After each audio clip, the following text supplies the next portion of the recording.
Wife continues supporting her ex-offender nephew, prioritizing family loyalty over our marriage and ignoring the threat to our niece's safety. I'm a man who married into a family with more dark secrets and baffling loyalty than I ever could have imagined.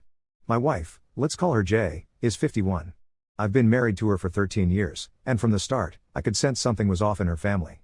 It all truly came to a head when I met her nephew, SMF. From the very first moment I encountered SMF, a man now in his early 40s, my instincts screamed at me to keep my distance.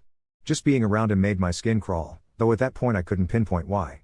He was in his late 20s when we met, couldn't hold a job, mooched off the family, and had this disconcerting dullness in his eyes, not quite mentally challenged, but just slow.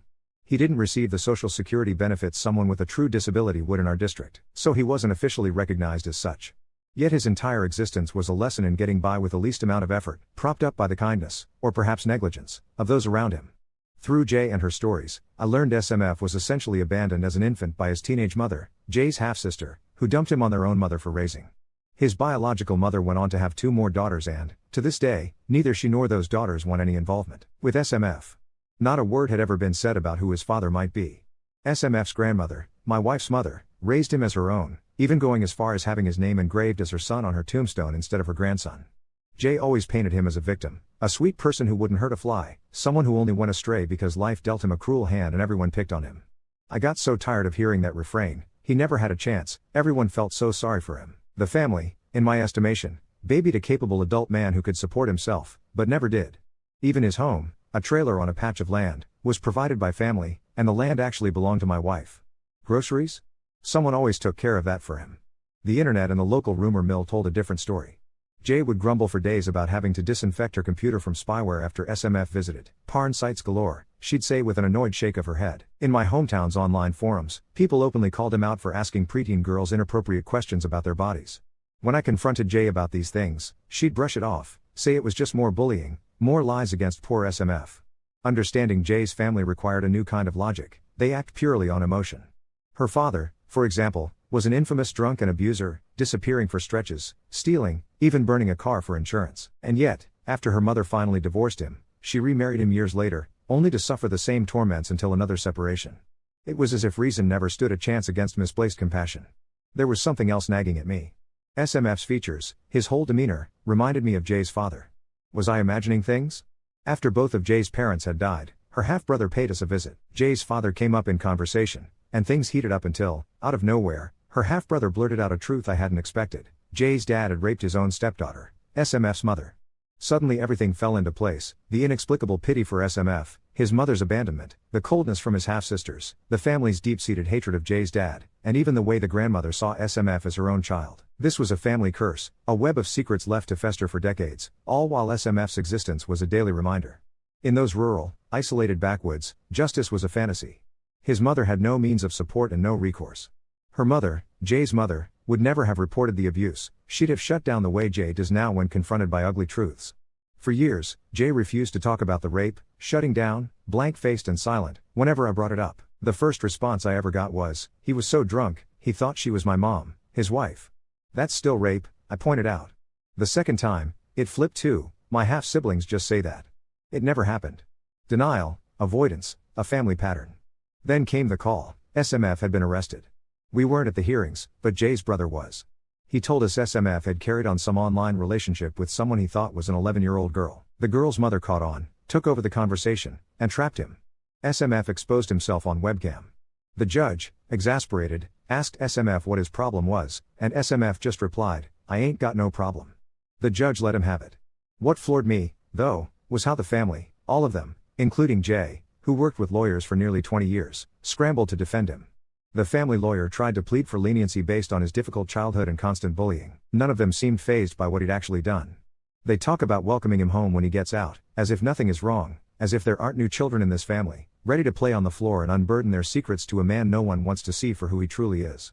And here I am, left to wonder if I'm the only one seeing the storm that's coming the moment he's released, a storm the family's been brewing for generations. I used to work as a prison guard in a supermax facility for 2 years, so I've seen just about every type of criminal imaginable. Most of them insist they've done nothing wrong, they claim they don't deserve their punishment. And I've noticed that 95% of the time, all prison teaches them is how not to get caught next time and how to manipulate people, especially women, into giving them money. But nothing boils my blood more than sex offenders, especially those who prey on children. This particular resentment is personal. As a child, I was victimized by an adult I trusted. Others in my family were aware of the abuse but did nothing. I saw it happen to others, too, but at that age, I couldn't fully understand what was going on. All I knew was that it felt wrong. Nobody ever supported me, and justice was a foreign concept. So you can imagine how my disgust toward people like SMF has morphed into outright hatred. SMF, he's 6 feet 5 inches, over 300 pounds, tried every sob story he could, hoping for sympathy. He'd talk about dropping out of high school, how his mother didn't want him, anything to get people to feel sorry for him. But based on everything I know, and my own instincts, I doubt very much he was bullied. Far more likely, he creeped on girls at school, asking them inappropriate questions, and when people called him out, that's what he calls bullying. Well, the courts didn't buy his act. He got convicted on 2 counts of taking indecent liberties with children, and 1 count of using communication systems to facilitate certain offenses involving children. 10 years in prison, the maximum, and supervised probation for life. Now he's a registered sex offender. At home, this has led to enormous strain. My wife, his aunt, started sending SMF money at his request. He claimed he needed it for special shoes. I knew right away this was a lie. Everything an inmate needs is provided: 3 meals a day, clothing, shelter, even medical, dental, and optometry care. If they really need something special, they're issued it. More likely, he just wanted cash to make prison life cushier, and I knew from inside that inmates make a game out of how many women they can manipulate into sending them money. She sent it anyway. I later discovered she was regularly sending him money. I insisted she stop. When I asked why she kept sending it, she said he needed it for calls, that it might make his sentence a little easier, or go towards restitution. She kept repeating that her mother would have wanted her to do this. My frustration exploded. I reminded her about my own history, that I'd been victimized as a child, and asked how she could justify supporting a child predator. She fell silent, shut down, but I was too angry to stop. I told her SMF has a mother and 2 half-sisters. His own family should be dealing with this, not her. Paying restitution is his responsibility. Helping with it sends the message that what he did isn't really wrong. I laid it out. If we'd had a daughter, and someone like SMF had done the same things, would she feel sorry for him? Would she want to help him? Or would she want his head on a stick? By comforting SMF now, she was ignoring the reality of his crimes. She argued the judge was just trying to make an example of SMF with the maximum sentence. I simply told her, the judge sees these cases every day. He gave the max because he believes that without close supervision, SMF would do it again. I pointed out that people who get caught are rarely first-timers. He's likely done worse before, but finally got caught this time. I asked her, what if that little girl had lived closer? What if he'd actually gotten to her? Is it so far-fetched to think he might have assaulted her? Both my wife and I hold classified clearances for our jobs. So, not only is she putting her clearance at risk by supporting a felon, a sex offender, a child predator, but she's putting mine on the line, too. What happens if an investigator sees money transfers to a prison account? What does that say about her judgment, about her ability to keep our lives secure? And if I claim I didn't know, it looks like I'm not aware of our finances, that I have no grip on what's happening in my own house. Either way, it's bad. She finally agreed to stop sending money, but I suspect she did it just to shut me up, not because she really saw my point. She made me promise to stop talking badly about him, but I'd never said anything about him that wasn't verifiably true. I told her I didn't want his name spoken around me. I also reminded her he still had the means to contact her. Prisoners get a few free calls a month, and he sent letters before. If she mattered to him, he'd find a way to talk to her. I reminded her how, when we got married, SMF didn't even bother attending because he wanted to watch TV. That should show her just how important his family really is to him. After she finally cut him off, the call stopped. He never wrote again. She hasn't given him a cent since 2019. But recently, my wife's niece told her that SMF reached out through a messaging site for prisoners, JPay.com. She hasn't read the message. I still can't believe someone with his charges can use the internet, but apparently, he can. My wife was never able to have children, a sore subject for her. I believe SMF tries to exploit that, preying on her guilt or emotions, trying to create a surrogate mother-son relationship so she won't abandon him. She swears he's manipulative, but insists he doesn't mean to be, that he isn't trying to control anyone. I told her it doesn't matter if it's intentional or not. She's always said she can't cut people out of her life, but I told her, when someone brings more negativity than anything else, for your own good, you must let them go. He damages her, damages me, damages our marriage, and this is never going to get better. She told me I can't dictate who she has in her life, and I asked why she'd even want someone like SMF in it, knowing the truth. She said she just couldn't turn her back on him and cut him out. I told her that the best thing he ever did for her was leave her alone. All I want at this point is for him to stay in prison for the rest of his life. I told my wife, even if he came out a brain surgeon, nobody would want to hire a child predator. He'll limp through the rest of his miserable life, leeching sympathy and charity from the family, Just like he always has, and I absolutely cannot stomach her giving him a shred of support. Then she told me, once he's released, she intends to visit him. At first, I tried reason. I told her I refused to be under the same roof as him. Then I grew more desperate and said I would never let her be alone with him. The man she knew before he went in is not the same one coming out. He'll return as a convicted felon, a registered sex offender, and a documented child predator. It baffles me to see any of them blinded by love or obligation, but it's like he holds some dark sway over her, mind or heart, something I can't break through, no matter how hard I try. And it isn't just my wife. Her brother and his family act the same way, ready to welcome him home with open arms, acting like nothing ever happened. Since he went to prison, 2 girls have been born into the family, and another is on the way. I wouldn't be the least bit surprised if, someday, they let him babysit.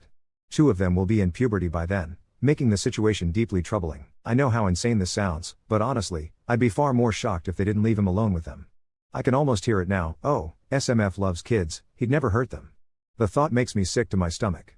One time, I asked my wife how SMF even has a trailer if he's never able to keep a job. She told me the trailer belonged to her brother, and the land it sits on belonged to her.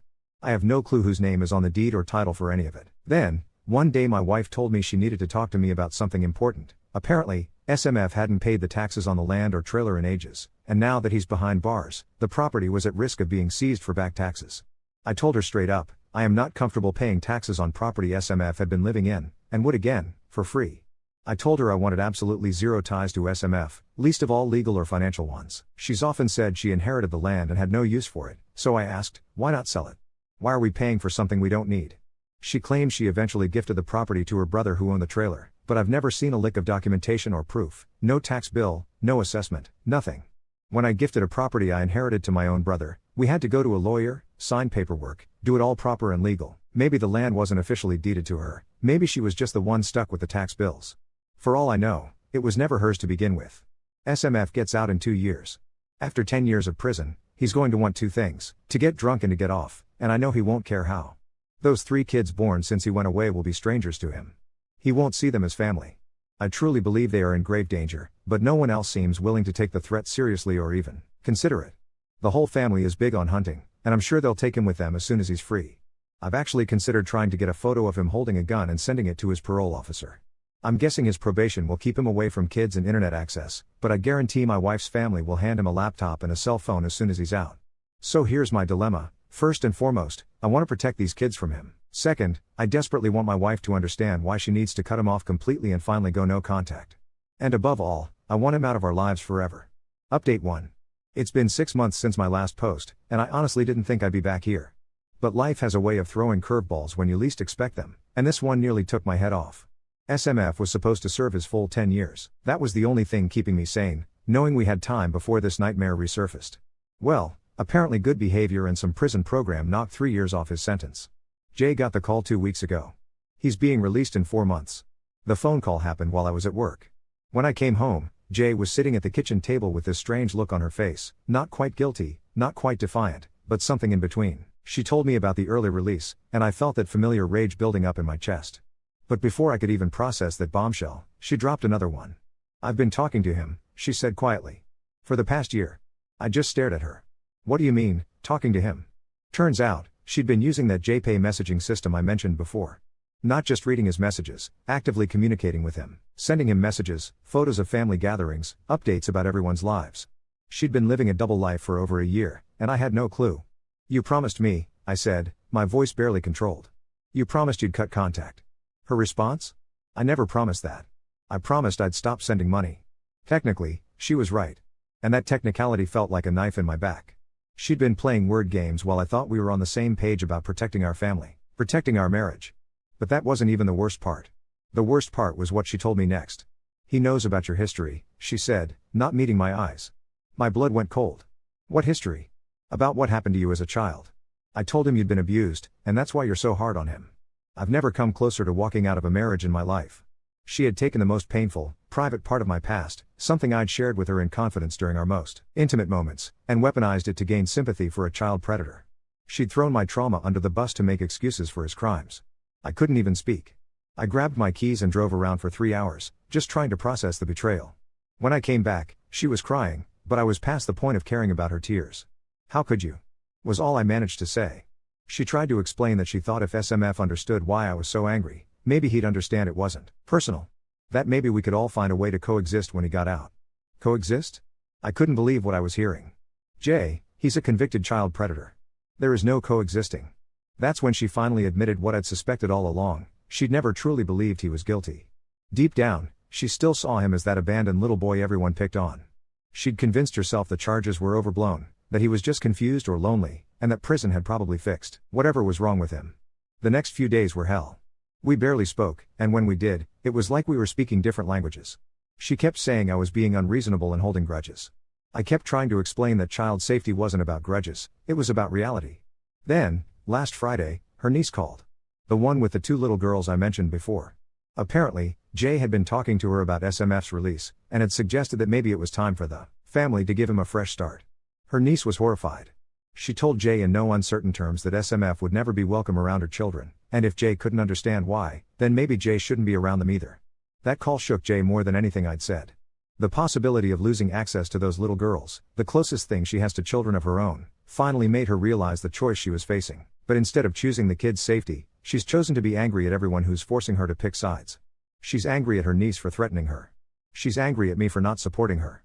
And somehow, she's not angry at SMF, the person who created this entire mess by committing crimes against children. We're sleeping in separate rooms now.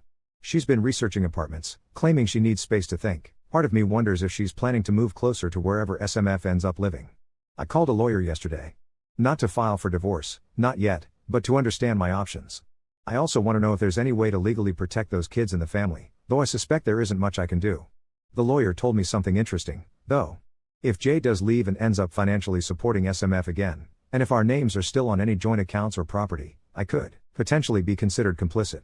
My security clearance could be at risk just by staying married to her. I never thought it would come to this. 13 years of marriage, and it might all come down to whether my wife chooses a child predator over everyone else in her life, including me. SMF gets out in 4 months. Jay keeps talking about him like he's coming home from college, not prison. And me? I'm starting to think the only way to protect myself and those kids is to make sure I'm as far away from this family disaster as possible when he walks free. The worst part is, I still love her. But I'm finally understanding that sometimes love isn't enough.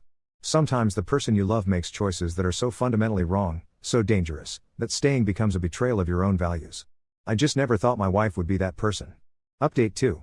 I didn't expect to be back here so soon, but the last 3 weeks have been a complete nightmare that I'm still trying to wrap my head around. SMF got out 2 weeks early, apparently some paperwork mix-up that worked in his favor. Jay found out the same day I did, when her brother called in a panic because SMF had already shown up at the trailer. But that's not even the bombshell. The morning after SMF's release, Jay was acting strange, more nervous than I'd seen her since this whole mess started. She kept checking her phone, jumping every time it buzzed. When I asked what was wrong, she claimed she was just worried about how SMF was adjusting. Then her phone rang. It was her niece, the one with the 2 little girls. She was screaming, crying, barely coherent. At first, I thought something had happened to one of the kids. But as Jay's face went white, I realized it was worse. He was here, her niece kept repeating. He came to the house. He knew where I lived. SMF had driven straight from the trailer to her niece's house the night he got out, just showed up at 9 p.m., claiming he wanted to meet his new family members. Her niece's husband answered the door and immediately told him to leave. SMF got aggressive, said he had every right to see his family, and started pushing past him to get inside where the girls were watching TV. Her husband had to physically shove SMF off the porch and threatened to call the cops before he finally left, but not before SMF made it clear he knew their schedules, when the girls got home from school, when her husband worked late, when she was usually alone with the kids. Her niece was terrified. But what she said next made my blood run cold. Aunt Jay, how did he know where we live? We moved here after he went to prison. He's never been to this house. The silence on Jay's end said everything. You told him, her niece whispered. You gave him our address. Jay tried to deny it, but her niece wasn't having it. Through the JPay messages, Jay had been sending SMF photos from family gatherings at her niece's house. Photos where the house number was visible. Photos of the girls playing in a yard that SMF could easily recognize when he drove through town. Her niece hung up, but not before saying something that I know will haunt Jay forever. I trusted you with my children's safety, and you handed it over to a predator. Don't ever contact us again. That's when Jay finally broke down completely. Not because of what SMF had done, but because she realized she'd lost those little girls forever. The closest thing she'd ever have to grandchildren, gone because of choices she made. But it gets worse. 2 days later, Jay's brother called. SMF had violated his parole within 48 hours of release by going to that house. Sex offenders aren't allowed within 500 feet of anywhere children regularly spend time. But here's the kicker, SMF told his parole officer that Jay had assured him the family wanted to see him, that she'd been planning his welcome home visits for months. Jay's brother was furious. The whole family was now under scrutiny from parole officers and social services. And SMF? He blamed everyone but himself, claiming Jay had set him up by giving him wrong information. The manipulative bastard had played her perfectly. He'd gotten exactly what he wanted from her: information, access, someone to blame when it all went sideways. That night, Jay came to me crying, finally ready to admit she'd been completely wrong about everything. She begged me to forgive her, said she understood now why I'd been so afraid. She promised she'd never contact SMF again, that she'd choose our marriage over him. I wanted to believe her. God, I wanted to believe her so badly. But then I made a mistake. I decided to trust her one more time. Yesterday morning, I was getting ready for work when her phone buzzed on the nightstand. The screen lit up with a notification from JPay. A new message from SMF. She was in the shower. I know I shouldn't have, but I looked. The message was short: "Baby, I'm sorry. I messed up. I need you now more than ever. Please don't abandon me like everyone else. Baby." He called my wife baby. When she got out of the shower, I confronted her about it. She swore she hadn't responded to any messages since his release, that she'd been ignoring them. But when I asked her to show me her JPay account, she hesitated. "Show me," I said again. She finally logged in, and my worst fears were confirmed. Pages and pages of messages between them, going back over a year. And the tone. It wasn't aunt to nephew. It was intimate. Emotional. Like she was talking to a boyfriend, not a family member. Messages where she called him sweet boy and my poor baby. Messages where she told him how much she missed him, how empty her life felt without him. Messages where SMF called her beautiful and told her she was the only one who truly understood him. I felt sick reading them. My wife had been having what could only be described as an emotional affair with a convicted child predator. And she'd been doing it for over a year, right under my nose. "It's not what you think," she kept saying, but I'd read enough to know exactly what it was. "I'm staying at a hotel now. Filed for divorce this morning. My lawyer says the JPay messages are enough to show she's been supporting a felon in violation of his parole terms, which could cost me my clearance if I stay married to her. But honestly, the clearance is the least of my concerns. I keep thinking about those little girls, how close they came to being alone with SMF because my wife fed him information. I think about how she threw my childhood trauma under the bus to manipulate sympathy for him. I think about how she chose him over our marriage, over the safety of children, over basic human decency. SMF is back in custody now, violated parole and awaiting a hearing that will probably send him back for the remainder of his original sentence. Jay's family has completely cut her off. She's alone in that house, finally understanding what it costs to choose a predator over everyone else who loved her. Part of me still loves the woman I married 13 years ago. But that woman died somewhere along the way, replaced by someone I don't recognize, someone who could look at a child predator and see a victim, someone who could betray her own family's safety for a man who never deserved her loyalty. I'm done trying to save her from herself. Some people can't be saved, and some choices can't be forgiven. This is both.